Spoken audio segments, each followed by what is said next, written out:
Welcome everyone. In this lecture, I will describe four important process regarding the uh, biological physics. We call it four basic molecular genetic process. Four basic molecular genetic process. So, what are the four process? The name of the process is I can say that step 1 it is the transcription, and step 2 it is the RNA processing, and step 3 that is mRNA translation, and step 4 this is known as replication. So, let me just zoom the figure. I am again repeating, that is step 1 is transcription, step 2 is the RNA processing, step 3 is the mRNA translation, and step 4 it is the replication. And this is the figure of a cell, and this blue region is the nucleus, and this particular region, off white region, this is known as the cytoplasm. So, the process or steps 1, 2 and 4 takes place in the nucleus, and mRNA translation, this process is in this process occurs in cytoplasm, and this whole figure is of a cell, and I have already said that its blue region is the nucleus portion, and this off white region is the cytoplasm or cytosol. Now let me describe the four basic process in details. Now let me start from the transcription process. So, what is transcription? The process of transcription is that during transcription of a protein coding gene by RNA polymerase, the 4 base DNA code specifying the amino acid sequence of protein is copied or transcribed into a precursor messenger RNA or pre-RNA by the polymerization of ribonucleoside triphosphate monomers or rNTP. So, this is the process of transcription. Now, let me describe the process of transcription in details. Now, let me begin from the definition of gene. The simplest definition of a gene is a unit of DNA that contains the information to specify synthesis of a single polypeptide chain or functional RNA such as tRNA. So, what is gene? Gene is a particular unit of DNA. So, DNA is a long chain. So, if you consider a particular portion or a particular unit of DNA, so that unit is gene, and gene contains the information to specify synthesis of a single polypeptide chain or functional RNA. So, that the synthesis of the functional RNA is basically the process of transcription that I am now going to describe. The DNA molecules of small viruses contains only a few genes, whereas the single DNA molecule in each of the chromosomes of higher animals and plants may contain several thousands genes. So, it may happen in eukaryotes, it is common. The vast majority of genes carry information used to build protein molecules. So, what is the main role of the genes? Genes carry the information to synthesize the protein molecules, and it is the RNA copies of such protein coding genes that constitute the mRNA molecules of the cells. So, it is the RNA copies of protein coding genes, that is, when protein is synthesized, at first RNA is synthesized, and it is the RNA copies of such protein coding genes that constitute the mRNA molecules of cells. During synthesis of mRNA or RNA, the 4 base language of DNA containing A, G, C and T simply copied or transcribed into the 4 base languages of RNA. So this is very important. We all know that in DNA there are total 4 bases. These are known as A, G, C and D, and they are sequentially ordered in a DNA template. So there are 4 bases A, G, C and T, and this coding, this particular coding of these 4 bases is simply copied, or and this copying is known as the transcription process. So we are saying that is this particular coding of the bases is simply copied or transcribed into the 4 base language of RNA. Now why we are saying that 4 base language of RNA? It is same as DNA, but the one important thing is that which is identical except that U replaces T. So there is T here in the one of the base of the DNA, but in RNA U replaces T. So in RNA we will not say T, we call it uracil instead of thiamine. So U replaces T. In contrast, during protein synthesis, the 4 base language of DNA and RNA is translated into the 20 amino acid language of proteins. So when proteins will be synthesized, there are actually 20 amino acids. There are 20 amino acids. For example, there are 4 bases in DNA, but there are 20 amino acids, and during the translation process, depending upon the coding of the RNA, depending upon the coding of the DNA or RNA, amino acids, a particular specific amino acids will be synthesized, and we focus on the formation of the functional mRNA. That is how functional mRNA is produced, that we are going to describe.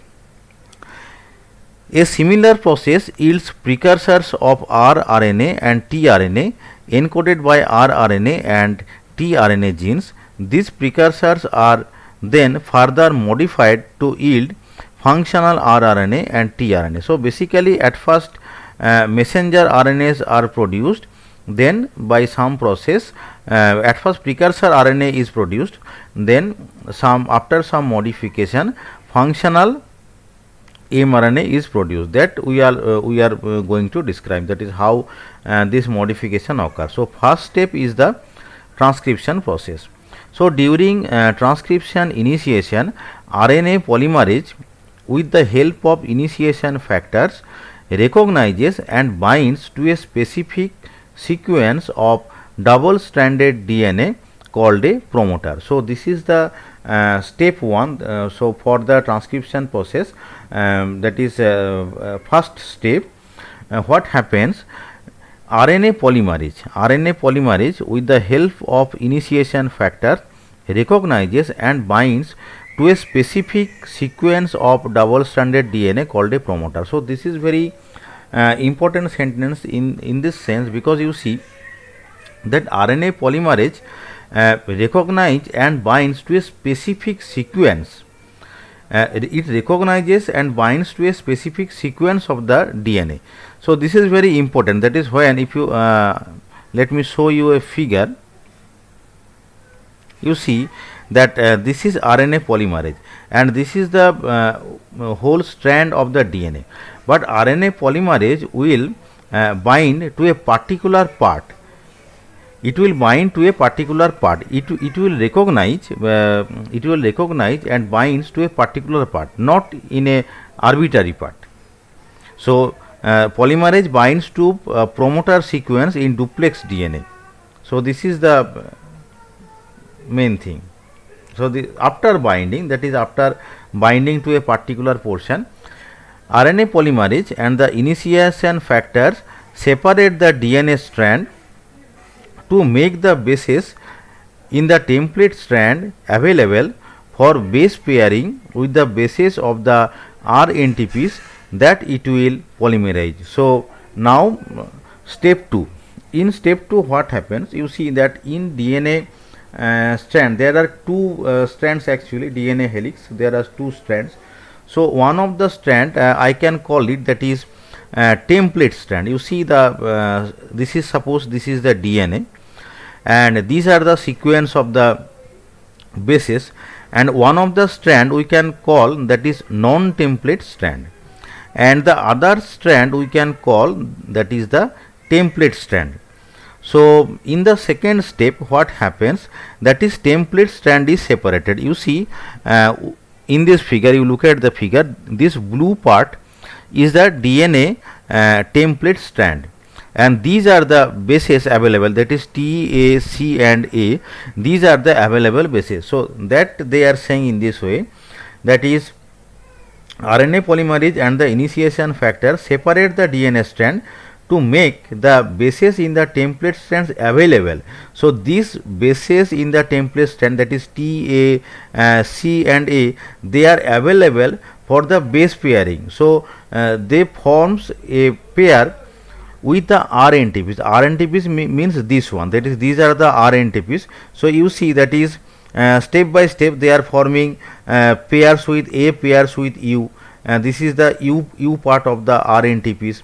Again C pairs with G, A pairs with U. In this way there is a polymerization, and we say that is RNA strand growth. So depending upon the sequence of the bases, for example if the bases are A, C, A etc., then depending on this particular sequence there is a polymerization process, that is these bases are forming pair with the incoming RNTPs, and due to the pair formation there is a particular RNA strand growth. Approximately 12 to 14 base pairs of DNA around the transcription start site. Start site means where the transcription process begins, because we have already said that is RNA polymerase binds to a particular part of the DNA, that we can call the start site. So approximately 12 to 14 base pairs of DNA around the transcription start site on the template strand are separated, which allow the template strand to enter the active site of the enzyme. The active site is where catalysis of phosphodiester bond formation between RNTPs that are complementary to the template strand take place. So in the active site this formation of the, that is base pairing, happens in the active site. Base pairing of that is base pairing, that is formation of pairing with these bases to the bases of the RNTPs. The 12 to 14 base pair region of melted DNA in the polymerase is known as the transcription bubble. Transcription initiation is considered complete when the first two ribonucleotides of an RNA chain are linked by a phosphodiester bond. So first two ribonucleotides, for example this first two we can call this first two. So the transcription initiation is considered complete, that is initiation part is complete when first two ribonucleotides of an RNA chain are linked by a phosphodiester bond. After several ribonucleotides have been polymerized, that is after a significant polymerization, RNA polymerase dissociates, that is it is detached, dissociates from the promoter DNA and initiation factors. So dissociation of the RNA polymerase occurs from the DNA site. During the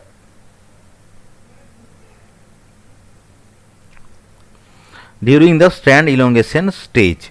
So now see that is how this steps occurs.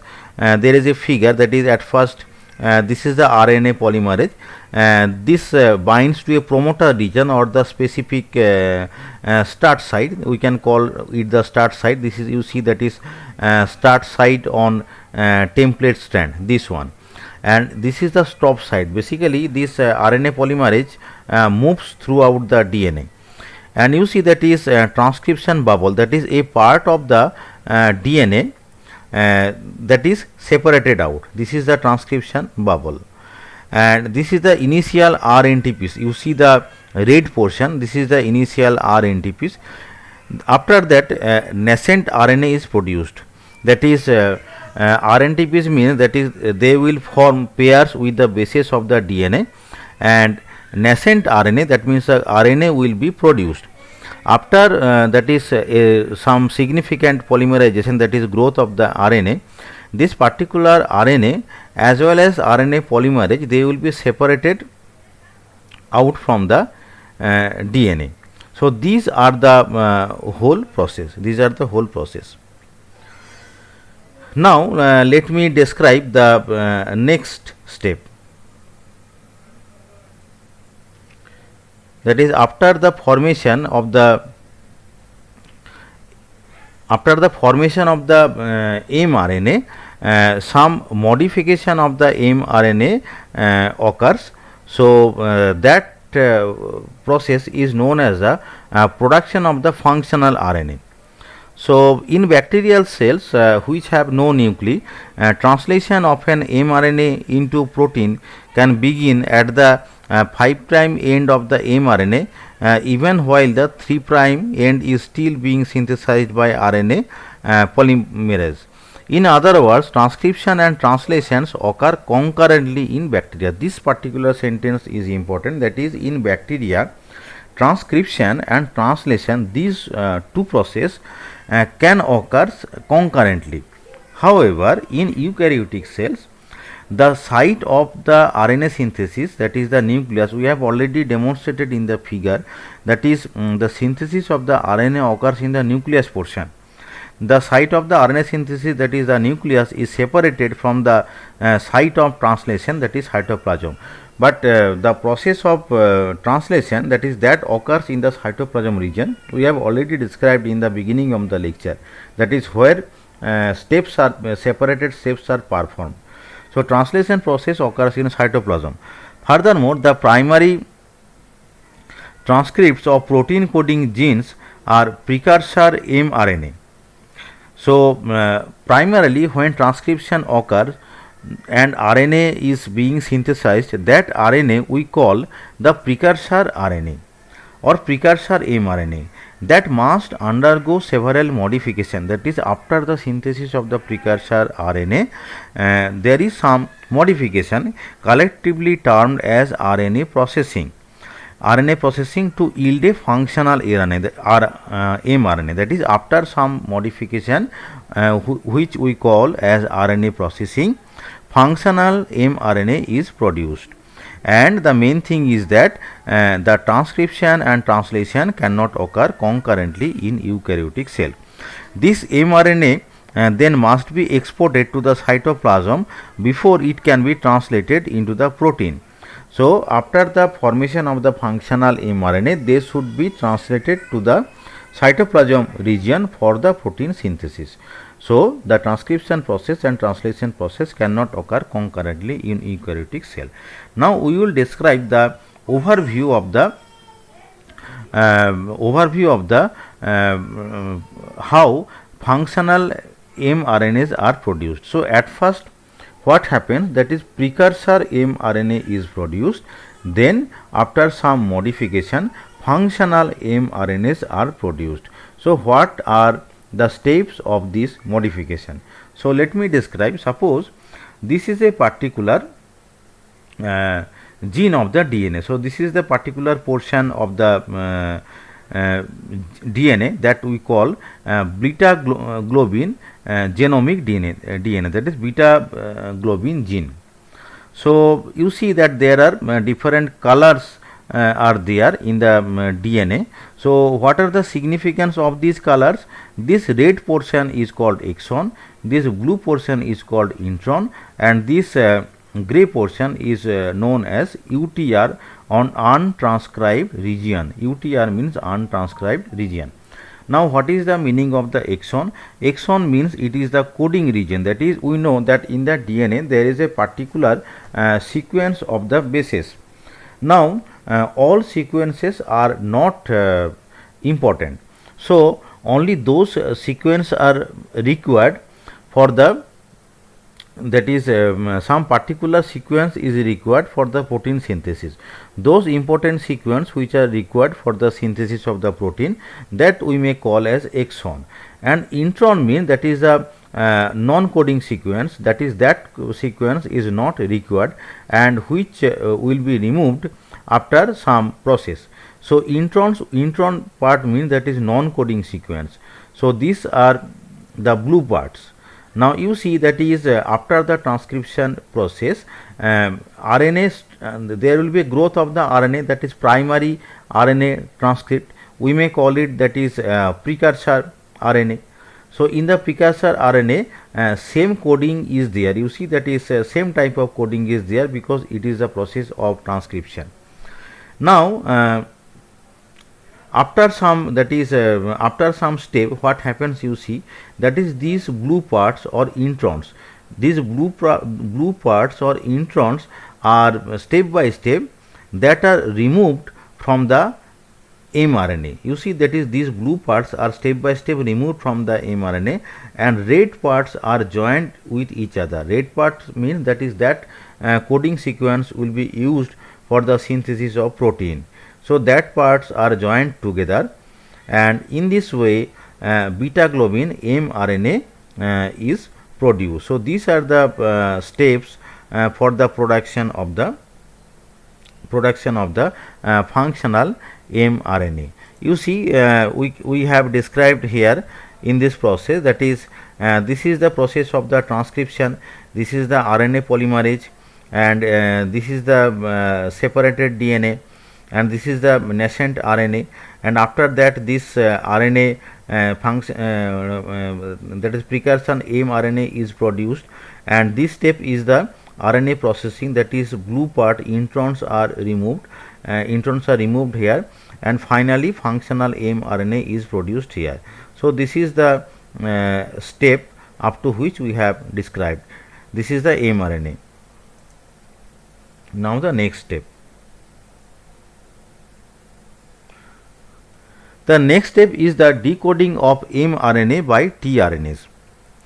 Although DNA stores the information for protein synthesis and mRNA conveys the instructions encoded in DNA, most biological activities are carried out by proteins. We know that most biological activities are carried out by proteins.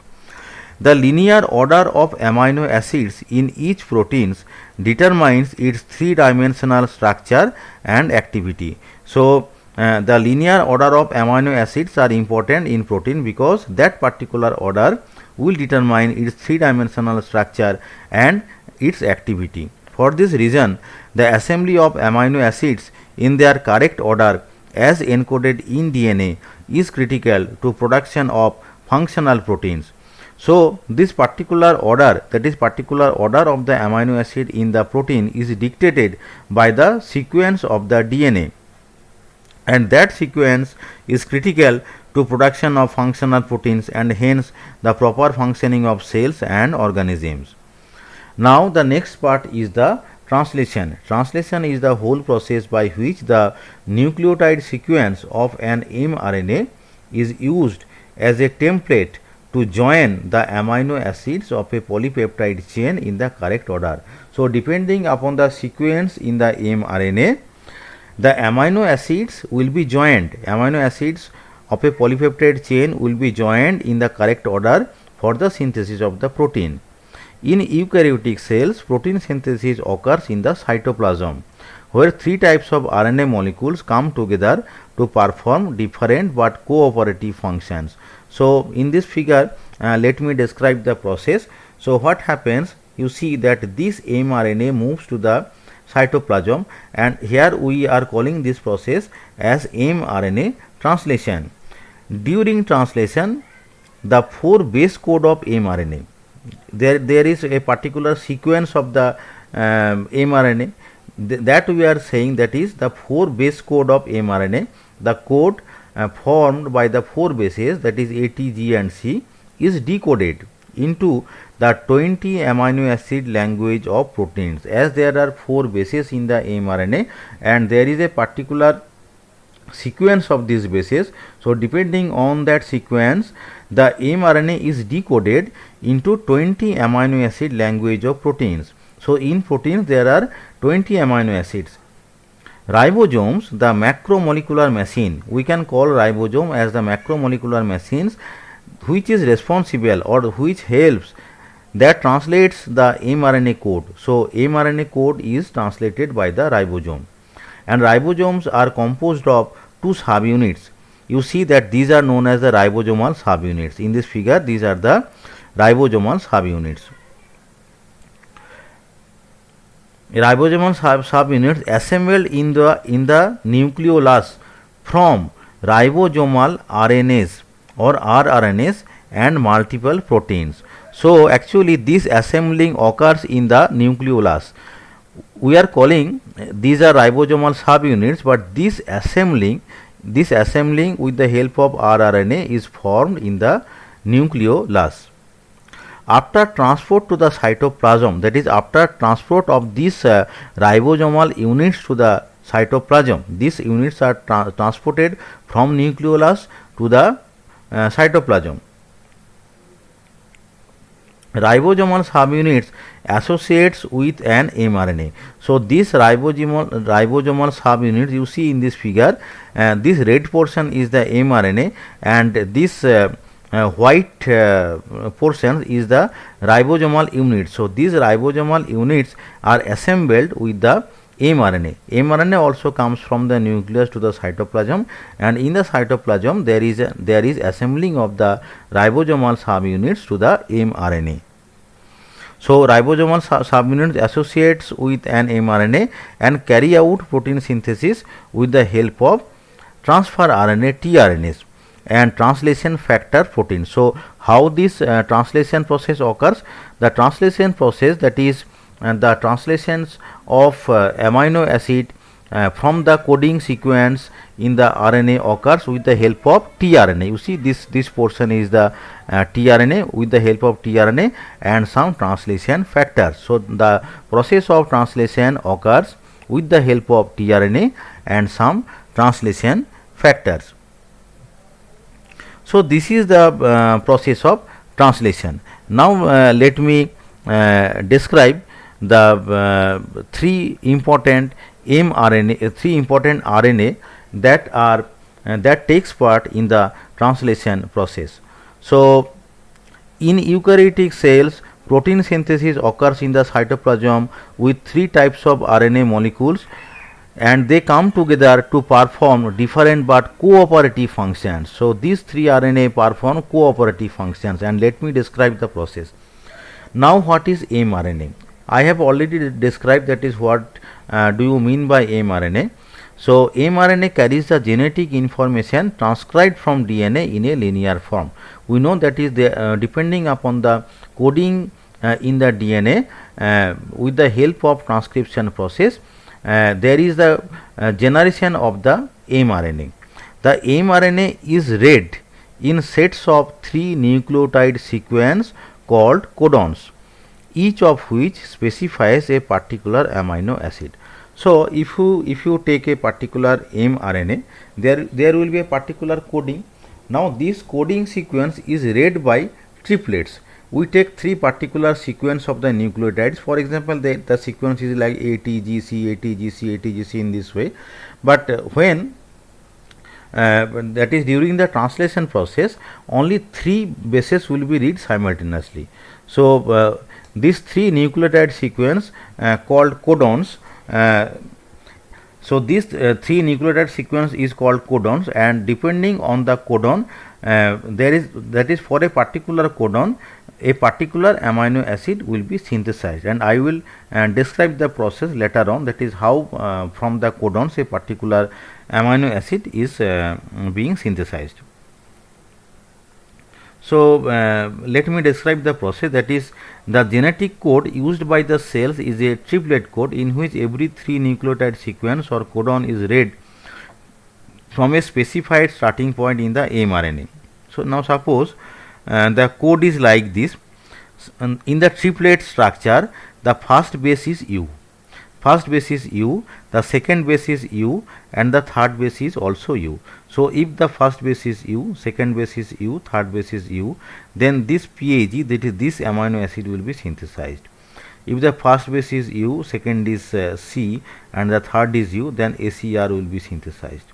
If the first base is U, next is A, next is U, then TYR, this amino acid will be synthesized. This is the process, and I have already described the codon in some earlier lecture. So in brief we can say that is depending upon the nucleotide sequence in the codon, a particular amino acid will be synthesized.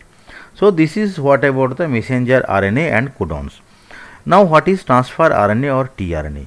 tRNA is the key to deciphering the codons in the mRNA. So we need the translation.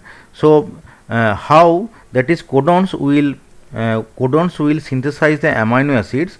So tRNA will dictate that. So tRNA is the key to deciphering the codons in mRNA. Each type of amino acid has its own subset of tRNA. This sentence is very important. That is, each type of amino acid has its own subset of tRNA, which are covalently bound to that amino acid. So this subset of tRNA is covalently bound to that particular amino acid and carry it to the growing end of a polypeptide chain when the next codon in the mRNA calls for it. The correct tRNA with its attached amino acid is selected at each step because each specific tRNA molecule contains a 3 nucleotide sequence, an anticodon that can base pair with its complementary codon in the mRNA. Now you see that is in mRNA there is codon means 3 nucleotide sequence. So depending on the 3 nucleotide sequence, that is codon, there is a particular anticodon. Now what is anticodon? You see, you again read the sentence, the correct tRNA with its attached amino acid. So the correct tRNA with its attached amino acid is selected at each step. Because each specific tRNA molecule contains a 3 nucleotide sequence or anticodon. So depending on a particular codon, a particular anticodon that selects a particular anticodon and they forms a pair. In this way what happens, that is there is a growth of the chain of the amino acid. And the next is the ribosomal RNA or rRNA. rRNA associates with a set of proteins to form ribosomes. This complex structure, which physically move along an mRNA molecule, catalyze the assembly of amino acids into polypeptide chains.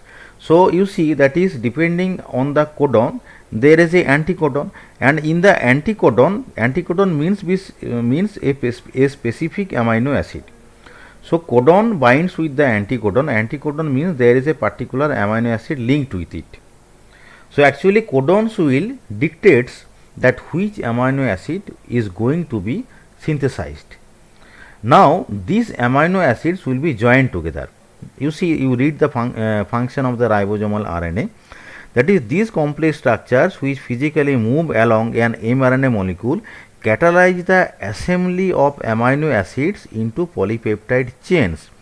So these amino acids which will be selected depending upon the codon, they will form a chain. So this chain we can call polypeptide chains. They also bind tRNAs and various accessory proteins necessary for protein synthesis. So in this way, that is polypeptide chains will be synthesized, that is proteins will be synthesized. So these are basically the steps for the protein synthesis. We have already described in the in this figure, that is after transport to the cytoplasm, ribosomal subunits associate with an mRNA, carry out protein synthesis with the help of the transfer RNA and translation factor proteins. Now the next step is the DNA replication. In DNA replication is the step 4. You see the step 4. This is the replication. So what is replication? In DNA replication, which occurs only in cells preparing to divide. So this process occurs only when the cell is going to divide, and deoxyribonucleoside triphosphate monomers are polymerized to yield two identical copies of each chromosomal DNA molecule. So, identical copies of each chromosomal DNA molecules will be synthesized. Each daughter cell receives one of the identical copies. So, you see that is from a single DNA strand, two identical copies of the DNA will be synthesized. Basically, you see this figure. In this figure, the replication process is shown. This is the DNA strand. In this DNA, two strands is there. You see that is the red strand is separated from the yellow strand, and this red strand, with the help of DNA polymerase, primase and helicase, this forms a daughter DNA, and with the help of this yellow strand, another DNA, daughter DNA has been formed. One of the primary process, that is process is shown in this figure. That process I have described is a copying of the genome, also known as the replication. DNA replication must take place before a cell divides. So, during the division process, this step occurs. The process of DNA replication is mediated by a macromolecular complex, that is replizome, which has a variety of intricate parts such as the enzyme DNA polymerase, which incorporates new nucleotides onto the nascent DNA molecules, and helicase and primerase that pry apart the DNA at the replication fork and prime the polymerization reaction respectively. So, in this way, that is DNA replication, that is this process is carried out. So, this whole process is sometimes known as the central dogma also. So, in this particular lecture, we have described about the four basic molecular genetic process, that is the process of transcription, the RNA processing, the translation process and the replication process, and the content of the lecture is from the textbook of Harvey Lodis and others, and another book is that is the book of Rob Phillips and others. And for further understanding, I request the viewers to go through these books, and I hope you have understood my lecture, and thank you all for listening the lecture.